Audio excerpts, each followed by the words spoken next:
Cinema பேச்சு நண்பர்களுக்கு வணக்கம். நம்ம தொடர்ந்து பல்வேறு சினிமாக்களை பார்த்துட்டு வரோம். அந்த வகையில இன்னைக்கு நம்ம பார்க்க போற படத்தோட பேர் வந்து பாரடைஸ். பாரடைஸ் அப்படின்னு அப்படி ஒரு ஆங்கில படம் இருக்கு, பழைய படம் இருக்கு, அது இல்ல. நெட்ஃபிளிக்ஸ்ல அந்த படம் இருக்கு, அதல்ல. இது வந்து நம்ம அமேசான் பிரைம்ல இருக்கக்கூடிய ஒரு மலையாள படம் பாரடைஸ். 2024 இந்த ஆண்டுல வெளியான ஒரு படம். இந்த படத்தை பத்தி முழுமையா பாக்குறதுக்கு முன்னாடி ஒருவேளை சினிமா பேச்சு சேனலை நீங்க சப்ஸ்கிரைப் பண்ணலன்னா சப்ஸ்கிரைப் பண்ணிக்கங்க, எங்களோட இணைந்திருக்கு.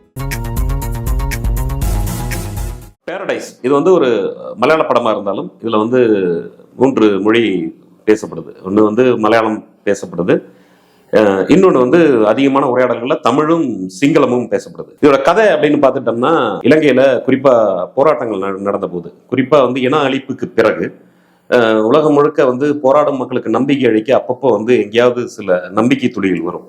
உதாரணமா எகிப்துல நடந்த போராட்டங்கள், அரபு வசந்தம்லாம் சொல்லப்பட்ட அந்த போராட்டங்கள், அஸ்மா மக்பூல்ங்கிற அந்த பெண்மணி ஆரம்பித்து வைத்து எகிப்தியை பத்தி கொண்ட விஷயம், அது வந்து புரட்சியை நோக்கி போகல அப்படின்னா கூட ஒரு கிளர்ச்சிங்கிற அடிப்படையில மக்களுக்கு மிகப்பெரிய நம்பிக்கை அளித்த ஒரு விஷயம். அப்படி வந்து அதற்கு பிறகு பல ஆண்டுகள் கழித்து மீண்டும் ஒரு நம்பிக்கை புரியா இருந்ததுதான் இலங்கையில நடந்த ஒரு போராட்டம்.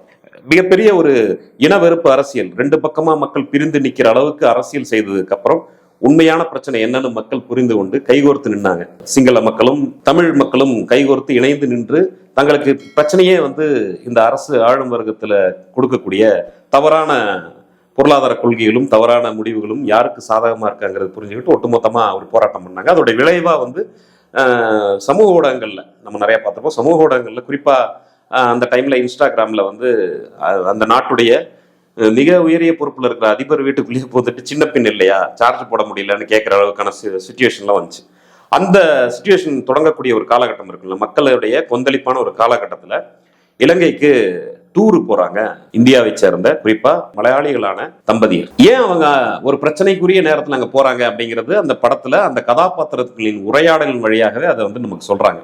என்ன காரணம்னா, பொருளாதாரம் வந்து, அதாவது ஒரு பயணத்துக்கான பொருளாதாரம் திட்டமிடுவோம், ஒரு பட்ஜெட், அது வந்து ரொம்ப குறைவா இருந்தது.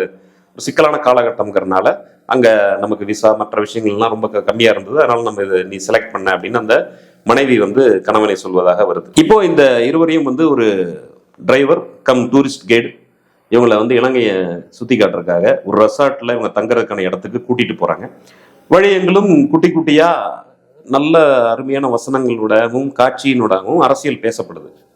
உதாரணமா இவங்க ஒரு இடத்துல நிற்கிறாங்க, ஒரு ப்ரொட்டஸ்ட் நடந்துட்டு இருக்கு, இவங்க வண்டியை மட்டும் விடுறாங்க. ஏன் விடுறாங்க அப்படிங்கும்போது, இல்லை நீங்க டூரிஸ்ட் அப்படிங்கிறனால விடுறாங்க அப்படின்னு நாம இதுல வந்து புரிஞ்சுக்க முடியுது. ஏன்னா ஒரு மிகப்பெரிய வெறுப்பு அரசியலை துறந்த மக்கள் தான் இருவருமா இணைந்தாங்க. இப்போ அவங்களுக்கு இயல்பாவே மனிதம் மீது ஒரு ஆசை இருக்கும். அவங்களுக்கு வந்து அந்த அதிகார வர்க்கத்தின் மீது அவங்கள தூக்கி எறியணுங்கிறது தான் நோக்கமா இருந்திருக்கு. சாதாரண மக்களை துன்புறுத்துவதல்ல அப்படிங்கிறது நமக்கு அந்த காட்சியில விளங்குது. இது அப்படிதான் விளங்கிக்கணுங்கிறது. குறிப்பா இன்னொரு இடத்துல வந்து நாயகி வந்து ஒரு போஸ்டர், சிங்களத்தில் எழுதப்பட்ட ஒரு போஸ்டர் காமிச்சு இதுல என்ன எழுதியிருக்கு அப்படிங்கிறது வந்து அந்த டிரைவராக வரக்கூடிய, அவர் பேர் ஆண்ட்ரூ, படத்துல வந்து கதாபாத்திரத்தின் பேர் வந்து ஆண்ட்ரூ. அவர் அதை வாசிச்சுட்டு சொல்றாரு, அந்த என்ன வாசகம் அது சிங்களத்தில் எழுதியிருக்குங்கிறத அந்த பெண்மணிகிட்ட டிரான்ஸ்லேட் பண்ணி சொல்றாரு. அதுல அவர் சொல்றாரு, எங்களுக்கு உணவு, மின்சாரம், எரிபொருள், ஆயில்லாம் வழங்க முடியல அப்படின்னு. ஏன்னா பெரிய அளவில் ஆயில் தட்டுப்பாடு இருக்கு, பல விலை வந்து பல மடங்கு ஏறிடுது. ஆனா அந்த விலை கொடுத்தாலும் கூட உங்களுக்கு டீசல் பெட்ரோல்லாம் கிடைக்கிறது இல்லை அப்படிங்கிறது தான் பிரச்சனை. அப்படி வழங்க முடியாத இந்த அரசு கோ ஹோம், வீட்டுக்கு போங்க அப்படிங்கிறது தான் எழுதியிருக்கு அப்படிங்கிறாரு. அது அந்த கிளர்ச்சியுடைய ஆரம்ப கட்டங்கள்ல ஹேஷ்டேகா பரப்பப்பட்ட விஷயம் தான் நம்ம எல்லாரும் பார்த்திருப்போம். அந்த ஒரு சூழ்நிலையில தான் இவங்க அங்க போறாங்க. அப்படி அவங்க போய் ஒரு ரெசார்ட்ல தங்க போறாங்க. அங்க ஒரு கதாபாத்திரம் 2 பேரை அறிமுகப்படுத்துறாங்க. இந்த கதாபாத்திர தேர்வுங்கிறதே இதுல ரொம்ப நல்லா இருந்தது. எப்படின்னு பாத்தீங்கன்னா, ரெசார்ட்டோட இன்சார்ஜா இருக்கக்கூடிய ஒருத்தர், அவர் வந்து ஒரு மலையக தமிழரா இருக்காரு. அங்க ஒரு சமையல்காரர் இருக்காரு. அந்த சமையல்காரர் வந்து ஒரு இஸ்லாமியரா இருக்காரு. ஆப்வியஸா வந்து இந்த டிரைவர் வந்து ஆண்ட்ரோ வந்து ஒரு கிறிஸ்டியனா இருக்காரு. இந்த 2 பாத்திரங்கள் இந்தியாவை சேர்ந்த மலையாளிகள். இவங்க தான் இப்ப இந்த கதையுடைய இந்த ரெசார்ட்டுக்குள்ள இருக்கக்கூடிய பாத்திரங்களா மாறுறாங்க. இப்போ அந்த ரெசார்ட்குள்ள நடக்குது. ரெசார்ட்குள்ள போறதுக்கு முன்னாடியே வந்து இவர் வந்து பல இடங்களை சுத்தி காட்டுறாரு. அப்போ வந்து ஒரு இடத்துல சுற்றி காமிச்சு சொல்றாங்க, இந்த இடத்துலதான் வந்து ராவணன் வந்து துயில் கொண்டிருக்கார், அவர் அமைதியா ஓய்வு எடுத்து கொண்டிருக்கிறார், அவர் மீண்டு வந்து இலங்கை மக்களை காப்பாற்றுவார் அப்படின்னு ஒரு விஷயத்த சொல்றாங்க. அப்போ அந்த நாயகியான பெண்மணி 2 காட்சியா அதை பிரிச்சிருப்பாங்க. ஆனா அவங்க ஓவராலா சொல்ற கருத்து என்ன அப்படின்னா, ராமாயணம் வந்து மொத்தம் 300 வருஷம் இருக்கு, ஒரு வருஷம் கிடையாது அப்படின்னு சொல்றாங்க. சொல்லிட்டு ஆண்ட்ரோட முகத்தை பார்த்து சிரிக்கிறாங்க. இன்னொரு இடத்துல 2 பக்கமா சொல்றாங்க இல்லையா. இன்னொரு காட்சியில் என்ன சொல்றாங்கன்னா, அந்த ராமாயணம் வந்து அப்படி வந்து இவர் துயில் கொள்ளலை, ராவணன் வந்து இங்க துயில் கொள்ளலை, அவர் வந்து காப்பாற்ற போறதும் இல்லை அப்படின்னு ஆண்ட்ரூ வந்து நாயகியோட முகத்தை பார்க்கும்போது நாயகி சொல்ற மாதிரி ஒரு காட்சி வரும். ஏன்னா வால்மீகி இதை எழுதலை, இது வந்து ஆண்ட்ரூவோட வருஷன். 300 வருஷம் வெர்ஷன் இருந்ததா அவங்க முதலே சொல்லியிருப்பாங்க. அந்த 300 வெர்ஷன்ல இது ஆண்ட்ரூவோட வெர்ஷன் அப்படிங்கிறது. இன்னைக்கும் வந்து பல கதையாடல்கள்ல நம்ம நினைச்சதெல்லாம் அடிச்சுடுவோம். சமீபத்துல கூட சினிமா புகழ்பெற்ற பாடலாசிரியர் யுகபாரதி ஒரு மேடையில, ஒரு பொது மேடையில பேசும்போது மார்க்ஸை பத்தி ஒரு ஒரு ஒரு தவறான வரலாறை சொல்லி, தவறானதுன்னா கொச்சையா இல்ல, அவர் என்னன்னா அது மிகை மதிப்பா சொல்றாரு, ஆனா அப்படி ஒரு வரலாறு நடக்கல. உதாரணமா மார்க்ஸுக்கு வந்து கண் பார்வை வந்து ஒரு ஆப்ரேஷன் பண்ண வேண்டியிருந்தது, 3 மாசம் பார்வை போயிடும் அப்படின்னா மார்க்ஸ் வந்து படிக்கிறதுக்கு கஷ்டப்படுவேன், 3 மாசம் என்னால படிக்காம இருக்க முடியாதுன்னு அந்த ஆப்ரேஷனுக்கு ஒத்துக்கல. அந்த நேரத்துல அவர் தந்தை வந்து இல்ல அந்த 3 மாசம் நான் உனக்கு படிச்சு சொல்றேன்னு சொல்லி பக்கத்துல இருந்து படிச்சு சொன்னதாகவும், அதனால மூலதனம் புத்தகத்தை தந்தைக்கு சமர்ப்பணம் பண்ணதாகவும், இந்த குறிப்புகள்லாம் மூலதனம் உள்ள 78வது பக்கத்துல இருக்கிறதாகவும் யுகபாரதி பேசியிருப்பாரு. ஆனா மூலதனம்ங்கிறது ஒரு சுயசரிதை நூல் அல்ல, அது ஒரு தத்துவ புத்தகம். 78ஆம் பக்கத்துல அந்த மாதிரி விஷயங்கள் இல்லை. இந்த மாதிரி வந்து பொதுவா வந்து இந்த மாதிரி வெர்ஷன்கள் உருவாயிட்டே இருக்கும். அந்த மாதிரி ஒரு வெர்ஷன் தான் ஆண்ட்ரோட வெர்ஷன் சொல்லி அவங்க சிரிக்கிறாங்க. அப்புறம் இன்னொரு இடத்துல கூட்டு போறாங்க. அங்க வந்து ஒரு கைடு, வேற ஒரு கைடு இருக்காரு. அது ஒரு கோவில் மாதிரியான ஒரு இடம், ஒரு நல்ல ஒரு கட்டடமா இருக்கு, ஒரு அமைதியான ஒரு இடத்துல ஒரு பாதையில அந்த இது இருக்கு, ரோட்டு மேலே இருக்கு அந்த கோவில். அந்த கோவில்ல வந்து ஒருத்தர் காமி சொல்றாரு, இங்கேதான் வந்து சீதை தன்னை தானே நிரூபித்துக் கொள்ள தீ குளிச்சது, நான் வந்து கற்புடையவள் அப்படின்னு நிரூபிக்கணும்ல, என கடத்தப்பட்டிருக்காரு இன்னொரு அந்நிய ஆணுடன், அதனால நிரூபிக்கிறதுக்காக தன்னைத்தானே சிதையில் இட்டு கொண்ட இடம் இந்த இடம் தான் அப்படின்னு அவர் சொல்றாரு. அப்பவும் அந்த பெண்மணியோட முகத்துல காட்டுறாங்க ஒரு சிரிப்பு இருக்கு, ஒரு நக்கலான எல்லலான ஒரு சிரிப்பு இருக்கு அப்படிங்கிறத அங்கேயும் பதிவு பண்றாங்க. சொல்லிட்டு அவர் அந்த இதை சொல்லிட்டு பணத்தை வாங்கிக்கிறாரு.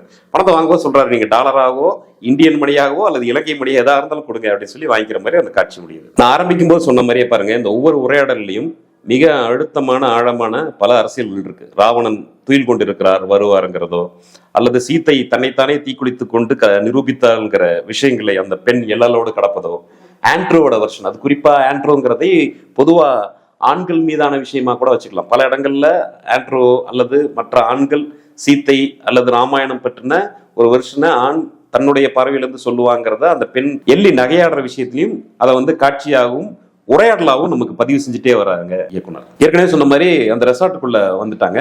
ரெசார்ட்டுக்குள்ளேயும் அந்த மாதிரி குட்டி குட்டியா நிறைய அரசியல். அங்க வந்து கறி கிடைக்குமான்னு கேட்கும்போது, நான் வந்து சைவம், ஆனா உங்களுக்கு தேவைன்னா பண்ணிக்கலாம் அப்படிங்கும்போது அவர் ஒரு வேட்டையாடலாம் அப்படின்னு துப்பாக்கி எடுத்துட்டு வர்றாரு. வேட்டையாடுறது இங்க குற்றம் இல்லையா, மான் வேட்டை தப்பு இல்லையான்னு நாயகி கேட்கறாங்க. தப்பு தான், பட் பண்றாங்க அப்படிங்கிறது, அந்த மாதிரியான குட்டி குட்டியான விஷயங்கள் போகுது. அந்த பையன் வந்து அசைவம்.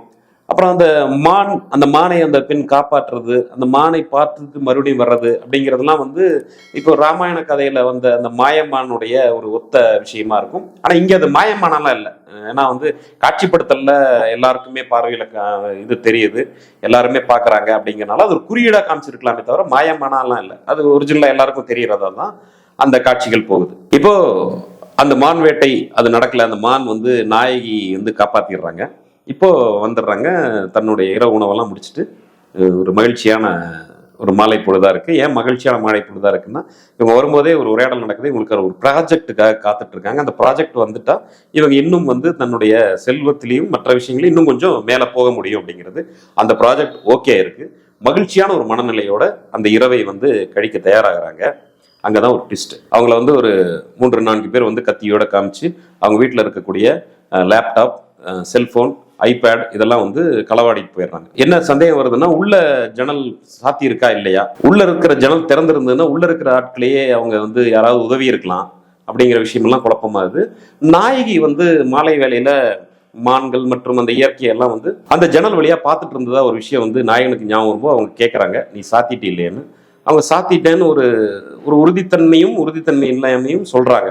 ஒரு சின்ன குழப்பம் இருக்கு. அப்ப ஏதோ ஒரு வழியில இவங்க வந்துட்டாங்க, இவங்க வந்து கொள்ளையடிக்கப்படுறாங்க, இந்த பொருட்கள் போயிருச்சு. இந்த சூழ்நிலையில இவங்க வந்து காவல் நிலையத்தை அப்ரோச் பண்றாங்க, காவல் நிலையத்துக்கு போறாங்க. இது ஒரு வழக்கா மாத்திருக்கு. எல்லா ஊர்லயும் காவல்துறை ஒரே மாதிரி தான் இருக்கும், ஒரு மாதிரி லதாச்சிக்கா கையாளுறாங்க. ஏற்கனவே ஊர் நிலைமை சரியில்லை, இந்த மாதிரி ஆளுங்க வெளியிருந்து வந்து எரியிற நெருப்புலையும் என்ன ஊத்துறீங்க அப்படிங்கிற மாதிரியான விஷயங்கள் வழக்கம் போலவே அடிப்பணிங்கிற அடித்தட்டு மக்களாக இருந்தால் கேட்டு வந்துருவாங்க. இவங்க போனவங்களும் கொஞ்சம் அப்பர் மிடில் கிளாஸுங்கிறனால இவங்க வந்து இவங்களுடைய கான்டாக்ட்ஸ் எல்லாம் சொல்லி பயமுறுத்துறாங்க. அப்போ காவல்துறை வந்து சரி நடவடிக்கை எடுக்கிறோம் அப்படின்னு வராங்க.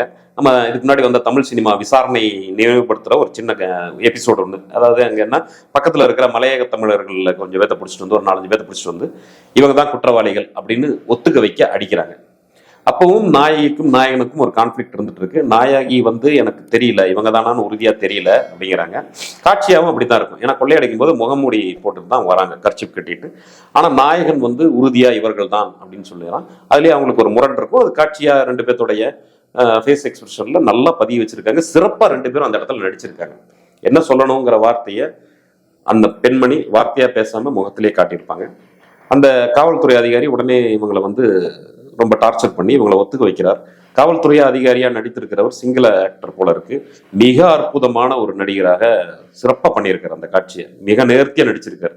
இந்த தூரமா வாங்குற காசுக்கு மேல கூறாண்டா கொய்யாலங்கிற மாதிரி அதிகமாகவும் போகாம கம்மியாகவும் இல்லாம கரெக்டான ஒரு ஒரு நம்ம யதார்த்தத்துல பார்க்கக்கூடிய ஒரு அதிகாரி மாதிரியான அந்த மிடுக்கும் அந்த கம்பீரமும் எங்க அதை காட்டணும், அதிகார வர்க்கத்திடம் பம்புறது எல்லாமே அந்த லெவல்லையே கரெக்டா அந்த பாடி லாங்குவேஜ்ல இருந்து குரல்ல இருந்து எல்லாமே கரெக்டா கச்சிதமா பயன்படுத்தி இருக்கிறவர். இப்போ டார்ச்சர் தாங்காம ஒருத்தர் ரொம்ப சீரியஸ் ஆகிறார். இந்த குற்றவாளிகளாக பிடிச்சிட்டு வரப்பட்டதுல டார்ச்சர் தாங்காம ஒருத்தர் ரொம்ப சீரியஸ் ஆகிறார். அவங்கள கொண்டே ஹாஸ்பிட்டலில் அட்மிட் பண்ணிடுறாங்க. மீதி இருக்கிறவங்கள சிறையில் வச்சிடறாங்க. அதாவது லாக்அப்ல, சிறையில இல்ல ஸ்டேஷன்லயே இருக்கும் இல்லையா, லாக்அப்ல வச்சிடறாங்க. இது வந்து ஏற்கனவே போராடிட்டு இருக்கிற மக்கள் மத்தியில அப்பாவிகளை கொண்டு போய் நீ வந்து வழக்கு போட்டுட்ட, அதுல ஒருத்தனை கொடூரமா தண்டிச்சுட்டேங்கிற மாதிரி போராட்டம் அங்க பெருசா ஆகுது. அந்த மலையக தமிழர்கள் இதுல போராட்டம் பெருசாகுது. இந்த போராட்டத்தை ஒட்டி இவங்களுக்கும் பாதுகாப்பு கொடுக்க வேண்டிய சூழல் ஏற்படுது. இப்ப காவல் நிலையத்துல வந்து இவங்களுக்கு பாதுகாப்பு கொடுக்கறதுக்கு ஏற்பாடு பண்ணும்போதே காவல் நிலையத்தின் மீது தாக்குதல் நடக்குது. ஏன்னா எதனால தாக்குதல் நடக்குதுன்னா, அந்த மருத்துவமனையில் அனுமதிக்கப்பட்டிருந்த சீரியஸான அந்த இளைஞன் இறந்துடுறாரு. மருத்துவமனையிலிருந்து கோபம் கொண்டு இந்த செய்தி பரவவும் காவல் நிலையம் தாக்கப்படுது. இந்த காவலாளிகள் போலீஸ்காரங்கெல்லாம் வெளியே ஓடி வந்து இப்போ ஹெட் குவார்ட்டர்ஸ் போயிடுறாங்க. ஹெட் குவார்ட்டர்ஸ் போய் இவங்களுடைய அந்த ஹெட் குவார்ட்டர்ஸ்ல இருந்து வர அசைன்மெண்ட் படி இவங்களுக்கு வந்து பாதுகாப்பு கொடுக்குறாங்க. இந்த தம்பதியருக்கு இந்த ரெசார்ட்ல பாதுகாப்பு கொடுக்குறாங்க. இப்போ ரெசார்ட்ல வந்து இரவு நேரம் சரக்கடிச்சிட்டு இருக்கிற அதே போலீஸ்காரரும் அந்த பாதுகாப்புக்கு இன்னொரு போலீஸ்காரரும் திடீர்னு போலீஸ்காரருக்கு வந்து அங்க இருக்கிற ஒரு மலையக தமிழர், அந்த முதல்ல சொன்னோம் இல்லையா அந்த ரெசார்ட்ல இருக்காருன்னு, அவர் மேல வந்து ஒரு சந்தேகம் வருது. அப்புறம் உள்ள போய் பார்க்கறாரு, இஸ்லாமியர் இருக்காரு. அவர்கிட்ட கேட்கறாரு, நீ முஸ்லீமா அப்படிங்கிறாரு. ஆமான்னு. ஏன்னு கேட்கும்போது இல்லை, முஸ்லீம்ஸ் வந்து கறி நல்லா சமைப்பீங்கன்னு கறி எடுத்து சாப்பிட்றாரு. மலையக தமிழரை பார்த்து கேட்குறாரு, நீ எப்படி இங்கே வந்த, உங்க ஆளுக்கு எப்பறம் இங்கே வந்தீங்க என்பது அந்த உரையாடல்கள், அந்த வெறுப்பை வந்து கொஞ்சம் கொஞ்சமா அவர் வெளிப்படுத்திட்டு இருக்காரு. கடைசியில இவன் தான் திருடி இருக்க வாய்ப்பு இருக்கும், இல்லைன்னா இவன் உதவி இருப்பான் அப்படிங்கிற மாதிரி ஒரு சந்தேகத்தின் அடிப்படையில் அந்த மலையக தமிழன் மீது இவர் விசாரணையை ஆரம்பிக்க போறேன்னு ஆரம்பிக்கிறார். அதன் பிறகு அங்க என்ன நடந்தது, அங்க தாக்குதலுக்கு ஒரு கூட்டம் உள்ள வருது, இறுதியா என்ன ஆச்சுங்கிறது தான் படத்தோட கிளைமேக்ஸ். அந்த கிளைமேக்ஸை மட்டும் நீங்க வந்து பார்க்கணும் அப்படிங்கிறனால உங்களுடைய அந்த காட்சி அனுபவத்தை நான் வந்து குலைக்க விரும்பல. அதனால நீங்க அதை வந்து அமேசான் பிரைம்ல இருக்க ஓடிடியில் நீங்க கண்டு கழியுங்கள். ரொம்ப முக்கியமா, ரொம்ப சிறப்பான, ரொம்ப அழுத்தமான, ஆழமான ஒரு கிளைமேக்ஸ் அது. ஸோ இப்போ இது இவ்வளவு தூரம் இந்த படத்தை பத்தி பேசுனதுக்கு இன்னொரு முக்கியமான காரணம், தொடர்ந்து வந்து நமக்கு வந்து இங்க வன்முறை திரைப்படங்களா வருது, ரத்தமும் இதுவும் இல்லாம இன்னைக்கு சினிமாவே இல்லை. எல்லா படமும் சமீபத்தில் வந்த பெரிய படங்கள் எல்லாமே வந்து வெறும் ரத்தம், வன்முறை எல்லாமே வந்து 18+ இருக்கு. திரையரங்குகளில் போனால் குடும்பங்களை திருப்பி அனுப்புற குடும்பங்களாக படம் பார்க்க முடியல. அதனாலதான் திரையரங்குகளில் குடும்பங்களை திருப்பி விட்ட கதைகள் தான் நிறைய வருது. அந்த சூழல்ல இந்த படம் வந்து ஒரு பெரிய சர்வதேசிய அரசியல், அங்க நடக்கக்கூடிய இனப்படுகொலைக்கு பிறகு அங்க நடந்துட்டு இருக்கிற அவ்வளோ சிக்கலான அரசியலுக்கு கூட வன்முறை இல்லாம, அதே சமயத்துல அந்த வன்முறை எவ்வளவு வலிமையானது, உதாரணமா போலீஸ் அட்ராசிட்டிங்கிறது எவ்வளவு கொடுமையானதுங்கிறத, போலீஸுடைய அந்த அடிக்கிற கொடூரம், ரத்தம் சிந்துறது, இந்த மாதிரி விஷயங்கள்லாம் இல்லாமையே ரொம்ப அற்புதமா, ரொம்ப சிக்கலான அந்த அரசியலை பதிவு செஞ்சிருக்கு அப்படிங்கிறது தான். இறுதி காட்சியில ஒவ்வொரு காட்சியிலையும் ஃப்ரேம் வழியாக கதை சொல்றாரு. இந்த கிளைமேக்ஸ் பார்க்கும்போது உங்களுக்கு புரியும், எப்படி வந்து சீதை தன்னைத்தானே தீக்குளித்து தன்னை நிரூபித்தாள்ங்கிற அந்த கோவில் வாசல்ல பேசினாங்களோ, அதே கோவில் வாசல்ல தான் இறுதி காட்சி அந்த நாயகியும் அந்த ஆண்ட்ரோவும் கடந்து வர மாதிரி ஒரு கார்ல போற மாதிரி ஒரு காட்சி இருக்கும். அவங்க 2 பேத்துக்கும் நம்ம உரையாடலும் இருக்கும். என்னன்னா, இப்போ இந்த இறுதியில வந்து நிறைய விஷயங்கள் நடந்திருக்கும் இல்லையா, இதை பற்றி வந்து அங்க இருக்கிற காவல்துறை இதுல வந்து இவங்க வந்து வாக்குமூலம் கொடுக்குற ஒரு காட்சி இருக்கும். அப்ப இவருக்கு இந்த நாயகி கேட்குற மாதிரி இருக்கும், ஆண்ட்ரோ நீங்க வந்து சொன்ன வாக்குமூலம் வந்து உண்மைன்னு நீங்க நம்புறீங்களா அப்படின்னு. அதோட தான் படம் முடியுது. அப்ப இந்த கேள்வி ஏன் வைக்கப்படுது, இதுக்கு நடுவில் என்ன நடந்ததுங்கிறது அந்த அந்த கிளைமேக்ஸோடைய இதுல ரொம்ப அழுத்தமா இருக்கும். அது அவசியம் பாருங்க. அந்த கேள்வி நாயகி ஆண்ட்ரோவை பார்த்து எங்க கேட்கறாங்கிறது ரொம்ப முக்கியமானது. குறிப்பா சீதை தீக்குளித்த அந்த கோவிலை கடக்கும் போது கேட்கறாங்க அப்படிங்கிறது தான். பேரடைஸ் படம் அவசியம் பாருங்க. உங்களை அதிர வைக்கிற கிளைமேக்ஸ் இருந்தா கூட ஒரு நல்ல பார்வை அனுபவத்தை இந்த படம் கொடுக்கும். ஒரு நல்ல ஒரு திரை அனுபவம் உங்களுக்கு கிடைக்கும்.